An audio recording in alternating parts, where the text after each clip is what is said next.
of Kansas versus Gage Douglas Apple. It's case number 2024 CR 341. Brett Sweeney appears on behalf of the state of Kansas. Chris Pate as defense counsel. Defendant Gage Apple appears from a Zoom location at the Butler County Detention Facility. This matter comes before the court at this time for sentencing, where its docket notes indicate that on January 21 of 2025, Mr. Apple appeared before this court and pled no contest to an amended count 1, aggravated battery, a level 4 person felony, and count 2, aggravated assault, a level 7 person felony. A pre-sentence report was ordered and sentencing set for today. Court has received a completed pre-sentence report compiled by pre-sentence investigator Ryan Smith, who is present on this meeting with us. I trust each attorney has received a copy of the report, and I'll ask the state if they have any objection to the criminal history as stated therein. No objection, Your Honor. And I trust no objection by the defense, Mr. Pate? No objection, Your Honor, and I did discuss that with Mr. Apple prior to today. Court will adopt the criminal history as stated in the report and finds that the criminal history score applicable to today's sentencing is criminal history score I, and the court will proceed further accordingly. Court will ask at this time, Mr. Sweeney, do you know of any legal reason why sentence should not be pronounced in the Apple case this afternoon? I know of none, Your Honor. Mr. Pate, are you aware of any such legal reason? I know of no reason, Your Honor. Mr. Apple, do you know of a legal reason or any other good reason why the court shouldn't proceed further with your sentencing today? No, sir. Court will proceed further then. Counsel, I am aware that there's been a motion for a departure sentence filed by the defense in this case. Court is familiar with its contents. Mr. Pate, you may proceed further in regards to that motion for a departure sentence. Thank you, Your Honor. In this case, obviously our recommendation would be that the court grant a dispositional departure and place Mr. Apple on community corrections probation for a period of 36 months. I've really stated out all the reasons for that in the motion. I did also, prior to this hearing, submit to the court a letter from the Butler County Jail from the Getting Ahead class showing programming that Mr. Apple had participated in. I submitted a psychological evaluation to the court dated December 26, 2024 that Dr. Jared Steffen completed. And I also sent a letter from Cynthia Suter, who is Mr. Apple's grandmother, dated February 25th, written in support of him. She's a retired circuit judge from Missouri. I would also, as I'm sure the court and counsel has seen, just direct everyone's attention to the letter that one of the victims, Patricia Apple, wrote that's also attached to the pre-sentence investigation. I think that the biggest thing here, and I think Dr. Steffen does a really good job of setting it out in his evaluation. Mr. Apple is not, I guess, the typical criminal defendant that we see, especially in a violent person crime type of situation. He was 30 when this happened. He had no criminal history whatsoever. He does have some pretty serious mental health issues. He's been diagnosed with bipolar disorder. I think if you review the affidavit in this case and you review the evaluation, Mr. Apple was clearly not in a good state of mind when this occurred. I think he was hearing voices. Specifically, Dr. Steffen noted that his psychotic and manic mental state adversely affected his abilities to perceive, judge, reason, and control his behavior in a rational manner. Mr. Apple was experiencing extreme mental and emotional disturbances that substantially impaired his capacity for judgment and to conform his conduct to the requirements of law. That is one of the non-exclusive departure factors that's specifically set forth in KSA 216815. I think it's important to note Dr. Steffen did not have the opinion, and we are not arguing that this is a mental disease or defect case where Mr. Apple did not have the ability to understand the difference between right or wrong. We're not making that statement. The report does not establish that. I think Mr. Apple understands and understood the criminality of his conduct. I think he was just in such a bad mental state that it made it difficult to conform his conduct to the requirements of law. So I think that's supportive of the specifically enumerated departure factor. As I said, he's also engaged in programming in the Butler County Jail. He completed the Getting Ahead While Getting Out class, which was a 10-week program. Ms. Apple, the victim in the case, wishes for Gage Apple to get mental health treatment rather than a prison sentence. I don't think Mr. Apple is an inherently bad or dangerous or violent person. I think he's an individual with severe mental health issues that is going to need treatment, and he's going to need medication, and that's going to exist whether he gets probation today or whether he goes to prison for several years and gets out and he's on post release. He's going to need that to be successful. I think given his mental state, I think he's probably going to be subject to manipulation and victimization in prison as well, more than the typical inmate. I know Mr. Apple has indicated to me that he wants to get back in programming with South Central Mental Health. He's willing to follow the recommendations that Dr. Steffen has set forth, which include completing an anger management program and domestic violence treatment program, and also to engage in substance abuse treatment. Mr. Apple does have a history of some substance abuse, and like we often see, I think when you combine the substance abuse and the mental health, it exacerbates those issues, it complicates them. So it's going to be absolutely critical that he stay sober and get the treatment necessary to do that. I would note to that end, he served 236 days in jail, so almost 8 months. That's, number one, been a substantial sanction and restriction on his freedom, especially for a person that is 30 years old and doesn't have any criminal history. It's also been a substantial period of forced sobriety. And I think rather than just sitting there and twiddling his thumbs, I think he's been trying to do everything he can to better himself, so when he does get out, he would be successful. So for those reasons, Your Honor, we're asking the court consider imposing probation. If the court does that and wants to give Mr. Apple a lengthy underlying sentence, I think that would be appropriate and understandable. If for some reason the court does not grant probation, our formal request would be for counts 1 and 2 to run concurrent, and the court to also consider a durational departure. But as I said, our primary request is a dispositional departure, and if the court grants that, we think whatever underlying sentence the court deems appropriate is acceptable to the defense. Several questions arise. Let's look at it first from a question of statutory authority. This is a presumptive prison case. What mental health confined facility exists that this court has the authority to make a direct placement into? I don't necessarily think there's a confined facility that's available to him immediately. I think if he did have one available, I think the court could order him to do that as a condition of his probation.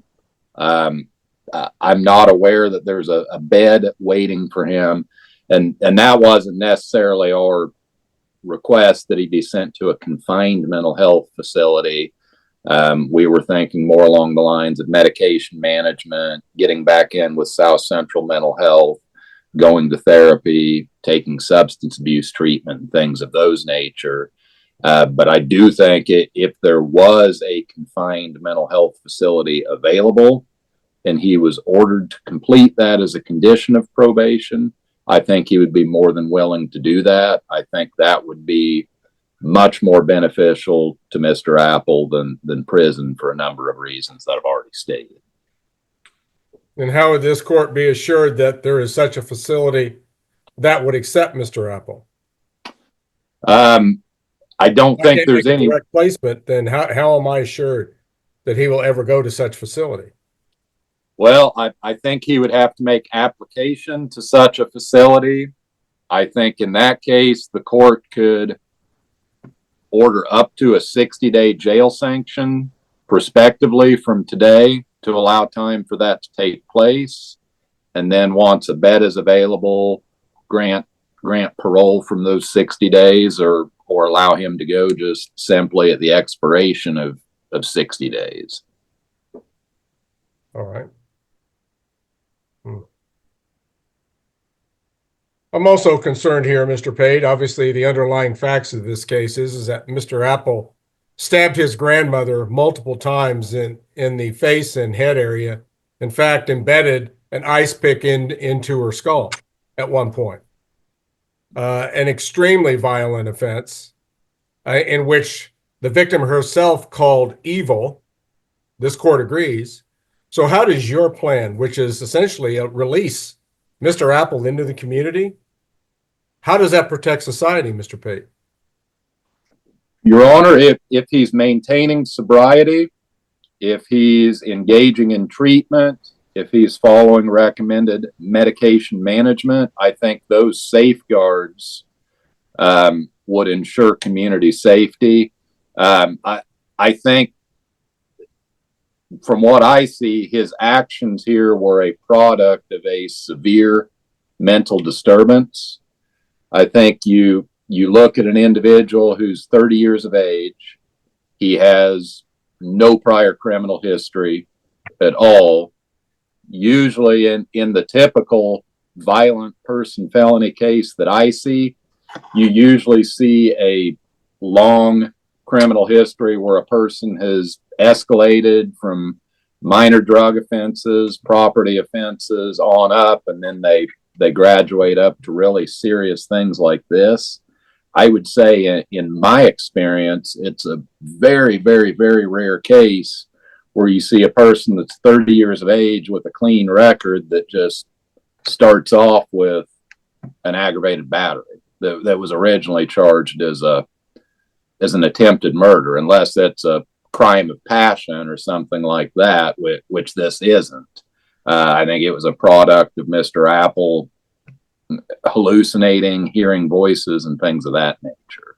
So I think his history would dictate, if we're managing the mental health thing of this very, very closely, that he's not a person that's likely to commit repeat violent offenses. Very well, Mr. Pate. Mr. Sweeney, what is the state's position regarding this departure request? Your Honor, the state stands in opposition of the departure request. I'm in receipt of all of the documentation that Mr. Pate has referenced regarding Dr. Steffen's reports. And, I don't deny or I don't take issue with the fact that he may and probably did have some mental health issues going on at the time, maybe exacerbated by some drug usage. But that's something that we see in a lot of defendants that come through this court and other courts. And it doesn't absolve them or at least it shouldn't, from an appropriate punishment. And given the incredibly violent, brutal nature the courts addressed, what the facts of this case were, an ice pick that was used to attack his grandmother on or about her face and in her head. It's incredibly violent. And I would note and acknowledge, because I've seen the documentation from Miss Apple, and we've had contact with Miss Patricia Apple, that she wants a probationary or rehabilitative order from this court. And I can certainly appreciate that as his grandma. She loves her grandson,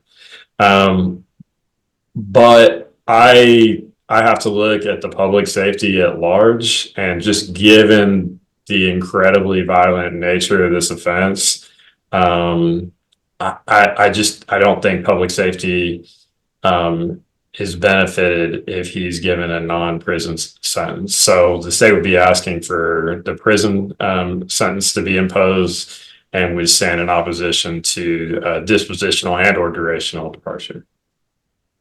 I understand the state's position, Mr. Sweeney. Mr. Pate, anything further regarding your request for a departure sentence? I will be asking you for formal recommendations later, but anything else on the departure? Not as to the departure, Your Honor. Very well. Thank you. The court will ask at this time then, are there any victims present who desire to address the court in relation to this sentencing?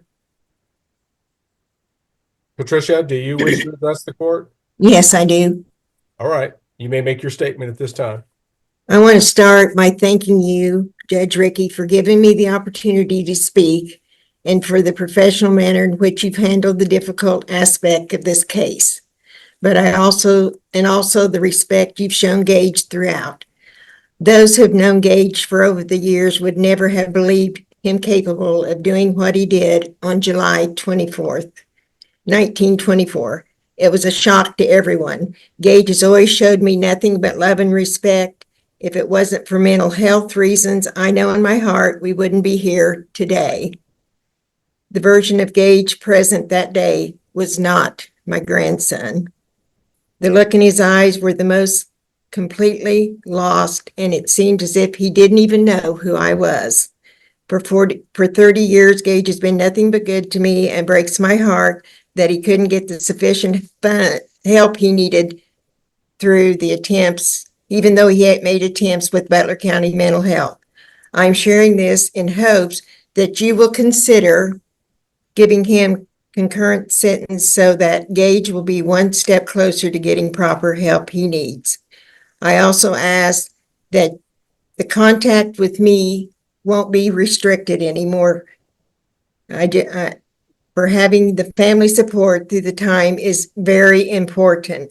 I do also want to take a moment to make it known how proud I am of my two youngest grandsons who were outside of the house during the incident. It weighs heavy on my heart for what the boys went through that day, and forever be thankful for the help that my two little heroes got me. Now it's time for our family to heal, and I just pray you do the right thing for Gage. Thank you for listening. Thank you for your statement, Ms. Apple. Finding no other persons to address the court in relation to this sentencing in the nature of victims or victims' family members, court noting the court has received some written document submissions that have been referred to earlier, which the court has and will consider. The court at this time will ask counsel for their formal recommendations regarding an appropriate sentence for Mr. Apple, beginning with Brett Sweeney on behalf of the state. Thank you, Your Honor. Your Honor, with respect to count one, the state would recommend the standard and mid-box 41 months and DOC. With respect to count two, the state would recommend the standard and mid-box 12 months and DOC. We would acknowledge he does have 236 days of jail time credit. He would have a 15% maximum good time percentage on count number one, as well as 20% on count number two. He would have a post-release supervision duration of 36 months on count number one. Your Honor, pursuant to the plea agreement, we're not seeking any fine in this case. We are, of course, seeking the court costs, attorneys and bids fees if the court would find appropriate. And this is a first-time felony, so the state's seeking a DNA fee. This is, of course, a registration offense. I know he's been in custody, but I do think that needs to be addressed. As far as, no contact with the victim, his grandmother, obviously the state's asking for prison. I don't know that the state would have, if he's being sent to prison, I guess that's kind of out of the court's hands. But I don't know that the state would have any objection to him having contact with her inside the confines of Kansas Department of Corrections. Given the nature of the plea agreement, I don't think I have any further recommendations. Very well. Thank you, Mr. Sweeney. Mr. Pate, your formal recommendations regarding an appropriate sentence. Your Honor, our primary recommendation would be the court grant the departure, place Mr. Apple on community corrections for a period of 36 months, with 15% good time on count 1, 20% good time on count 2 if prison is imposed, and then 36 months of post-release. We agree he would be entitled to 236 days of jail credit. In the event the court grants the departure, we would leave the underlying sentence to the discretion of the court, whether the court thought concurrent or consecutive was appropriate. In the event that the court thinks prison is appropriate, we would ask the court to consider a durational departure to an appropriate sentence less than the mitigated number of 38 months on count 1, with count 2 to run concurrent. In the event the court does not think a durational departure is appropriate, we would ask for 38 months on count 1, with count 2 to run concurrent with a 12-month sentence, I suppose. I think I already said it. In that case, there'd be 15% good time count 1, 20% good time count 2, and then 36 months of post-release. And your fees in the representation of this client, Mr. Pate? They're approximately $2,200, so I think that's at a level where I'm going to have to ask for an exceptional order. Very well. Understood, Mr. Pate. You've articulated your position and the position of your client well, Mr. Pate. I'll now turn to Mr. Apple himself, and I'll ask the defendant if he has any statements that he wishes to make on his own behalf in mitigation of punishment, or Mr. Apple, anything else that you wish to present to the court. Yes, sir. If you don't mind. Okay. Okay. Bear with me. The first one that I have, if it's okay, I want to start out with an apology to my grandma. I know everyone knows her as my Nana, but I just wanted to say this to you.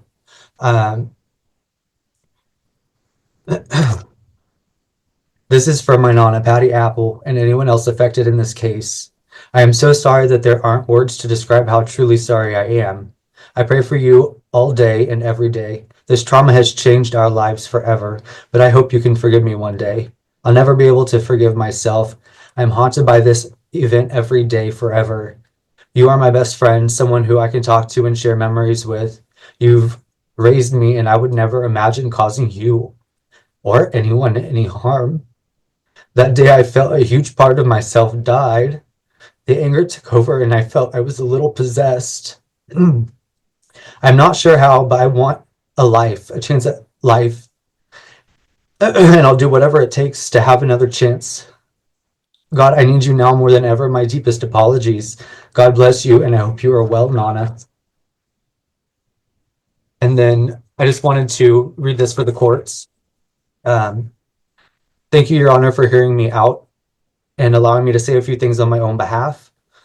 Growing up, I found myself associated with people who exhibited some unhealthy negative behaviors that led to my own struggles in my own life and my mental health. In 2018, I sought out a way to get off the alcohol in an attempt to break the chains of my addiction. I started seeing a med provider on a monthly basis, where I was ultimately diagnosed with anxiety, depression, the major depressive disorder, bipolar, mania, meds for PTSD. This gave me perspective on how much I needed treatment. Living all my life up to that point undiagnosed made me aware of how much this has affected my own life as well as those around me. My clean date from my drug of choice is June 21st, 2018. In jail, I have participated in the AA groups, the Thrive reentry class, and Bible study on a weekly basis. I put together some contact information for Oxford houses or halfway houses, as well as jobs in the area that hire people with a record. Wichita workforce, temp agencies, and support groups. Upon release, I plan to work ASAP and open to school to better myself for the future. I have some previous employers that I will reapply for, such as Walmart and Sam's Club.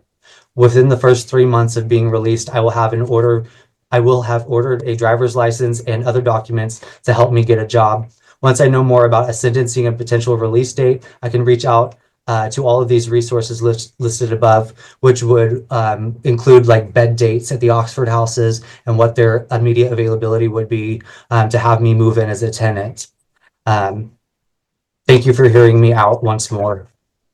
And I do want to state that since I've been here at the jail, I have continued to make my medical lady down here, I'm sorry, the nurse down here, she has been in constant dealings with my doctor at South Central Mental Health. She's the one who advocated to get me put back on the medications and stuff like that. And, after last year, I was weaning off and then getting back on the medications. Then I ended up in the hospital for 15 days in their psych unit. And, that was because I was getting off the meds. Thankfully, I've been able to get back on those meds and have them monitored by psychiatrists in Wichita. I don't know all the list of the names, but I see someone, at first it was on a weekly basis, sometimes more than once, but still up to this point on a regular basis. The only thing that I could think of would be Good Shepherd, but that's not really a place that's going to do anything more than, I've been there a few times before for like detox and getting put on medications. But long term, since I have all the medications and stuff that I was on prior to, I'm back and I've been stabilized. When I got to the jail here, I weighed 106 pounds. They immediately put me on 24-hour watch because my body mass index was so low. And since then, I weighed in a couple of days ago, this last week, I weighed in 143 pounds. I've never been this healthy in my life. And the support that I have here at the jail has been astounding. So I just wanted to say thank you for hearing me out. And I just wanted to say, because I haven't seen her face, I am so sorry and I love you so much. I just want to hug you. I just want to hug you. Because tomorrow is never promised and I hate this. Oh, I'm supposed to be home with you, taking care of you. And I'm so sorry to you and I'm so sorry to the boys. It's just an awful thing. So, I don't have any words. Donna, you don't deserve this from me or anyone. And I'm so sorry. I am so, so sorry. All right, Mr. Apple. The court's ready to pronounce sentence in your case. The court's given you some latitude at the end of your statement to make some statements of apology to Patricia Apple, your grandmother, which she's certainly entitled to under the circumstances of this case, and I'll give you a certain amount of credit for doing so. Mr. Apple, I tend to agree with what Patricia once labeled your acts as, and that is evil. Somewhere there was an evil in you that was unleashed that day that caused you to take an ice pick and try to stick it through your grandmother's eyes and lodge that ice pick into her head after multiple stab wounds. That is not threatened harm. That is very, very serious actual harm that was done to another human being, especially one that you had every reason to love. What a sweet lady she is. To come to court and advocate for you after what you did to her. What a wonderful woman. She deserved better than the treatment you gave her that day. The court has to judge your actions here. And I will say, Mr. Apple, after everything's been presented, and I've read everything that's been presented to the court, that the court wishes to show you mercy. The court wishes to show you compassion. This court also has to weigh, however, your threat to society, which the court considers to be considerable, even as we speak. The court will go ahead and start pronouncing its sentence at this time. The court hereby establishes count 1 as the base sentence in this case for the offense of aggravated battery, a severity level 4, non-drug, person felony, in which the defendant has a criminal history score of I, thus placing him in grid box 4I, the court hereby sentences the defendant to a term of 38 months in the custody of the Secretary of Corrections of the state of Kansas. On this sentence, the defendant may earn up to 15% of good time credit and would be subject to 36 months of post-release supervision. No fine is imposed. Regarding count 2, for the additional offense of aggravated assault committed with a deadly weapon, based on court finding that the ice pick used in this case was a deadly weapon, the court finds that this is a severity level 7 non-drug person felony. The court imposes 12 months in the custody of the Secretary of Corrections of the state of Kansas. On this sentence, the defendant is eligible to receive 20% of good time credit and would be subject to 12 months post-release supervision on that charge and charge alone. However, the court will at this time run the counts and the time on counts 1 and 2 concurrently with one another. So there is a controlling sentence in this case of 38 months. Mr. Apple, your attorney, as I stated earlier, and sorry about the loss of video, that was unintended. Your attorneys argued well on your behalf for a departure. I do note all of the statements in support, including your grandmother, Patricia. However, this court, despite its wanting to show you mercy and compassion, also has to look, as I stated earlier, on the protection of society. For this probation plan that Mr. Pate argues for today to work, a lot of voluntary things would have to take place where this court would have to count on your willingness and consistency in performing those things. There are issues about where you would live, where you would work, what kind of treatment program you'd be in, and whether you would voluntarily participate in a long-term mental health treatment program and take the medications that have been prescribed, especially with your long history of substance abuse. These all, in this court's view, create problems with any probation program that might be established. This court is bothered tremendously, Mr. Apple, and this is not necessarily your fault, that the Department of Corrections does not have a facility that is centered solely on mental health treatment in a confined setting. You would be a poster child for placement in such a facility. But no such facility exists. What we have is a correctional system, a prison system, or you're out in the community. And this court has to resolve today which of those two is better in this case. The court makes the ultimate determination that there are no substantial and compelling reasons for this court to grant a dispositional departure in this case. The legislature has determined that someone in your grid box who's committed a level 4 serious felony crime is to be presumptive prison. There's not enough here to overturn that statutory presumption. And the court finds that the court will deny the request for a dispositional departure in this case. This court has granted the minimum sentence under the Kansas guidelines for sentencing in this case. I've run the counts concurrently with one another, and I've granted you the mitigated sentence in this case of 38 months. And also noting that you've already served 236 days, about 8 months of that sentence, and you do have the eligibility to earn good time credit toward that sentence. So it's not going to be a very long prison sentence, Mr. Apple, but this court is going to follow the statutory presumption in this case and order you to serve your time in prison. And that is a controlling sentence of 38 months. I don't think there's a request here for restitution to the victim, Mr. Sweeney.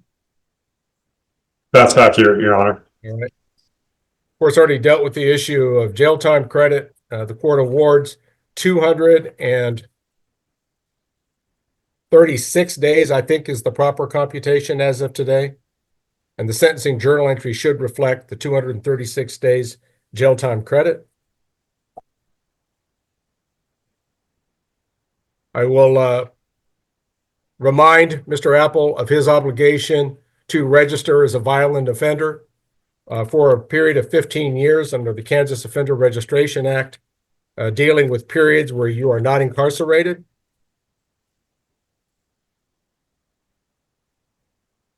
I'll advise you, Mr. Apple, that you someday may have the right to seek expungement of these offenses. Certain statutory limitations do apply.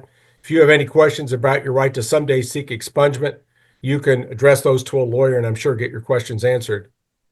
Under certain limited circumstances, a criminal defendant has a right to appeal their convictions to an appellate court having jurisdiction.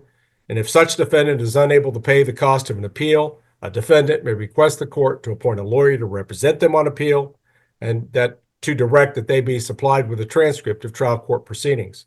Pursuant to KSA 223608C, you, the defendant, Mr. Apple, have 14 days after this judgment in court to file any notice of appeal with the clerk of the district court of Butler County, Kansas. You do have the right to appeal this sentence if the court has ruled adversely to you at this hearing. Mr. Apple, I'll remind you that there's prohibitions against a convicted felon possessing a firearm, and there are losses of certain civil rights, such as the right to vote, until your sentence is fully discharged. The court will be assessing a felony docket fee in this case, and I think it's still appropriate for this court to assess to the defendant a $200 DNA fee. The court will waive bids, amounts, and all other costs given the court's prison order that it's made here today. Mr. Sweeney, I'm looking at my notes from this sentencing proceeding. Are you aware of any other sentencing related matter that the court still needs to address or readdress? No, Your Honor. Mr. Pate, are you aware of a sentencing related matter that the court has not yet addressed? Is the court also considering and denying any request for a durational departure? That was implicit in the court's announcement of its sentence, Mr. Pate. The court has denied a durational departure in this case. Thank you. All right. With all of that said, Mr. Apple, I do see in you a current willingness to take advantage of any programming that's available to you to get yourself better. I highly suggest that you continue to do that. First of all, that type of participation in programming in Department of Corrections custody will help you earn those good time credits against your sentence for an earlier release date. Furthermore, I would like to think that you're going to be in the best possible shape when you're released back into the community, so something like this never, ever happens again. Good luck in that regard, Mr. Apple. I hope you're successful in participating and doing well in those programs. Thank you, Your Honor. All right. Patricia Apple, I do appreciate your appearance here today and your addressing the court. Good luck to you in the future, ma'am. All right. If there's nothing further, then Mr. Apple will remain in the custody of the Butler County Sheriff's representatives until his custody can be transferred to the Department of Corrections to serve the remaining balance of the 38-month prison sentence that's been imposed here today. There's nothing further. The Gage Apple matter will currently be in recess. Let's get the facts straight. She loves a verbal ashtray. Never blowing smoke when she gets pissed. She's quick to castrate. Love her on a good day. Love her on a bad day. Either way, she's here to stay, stay, stay. Call up holy, holy, holy, holy, holy, holy.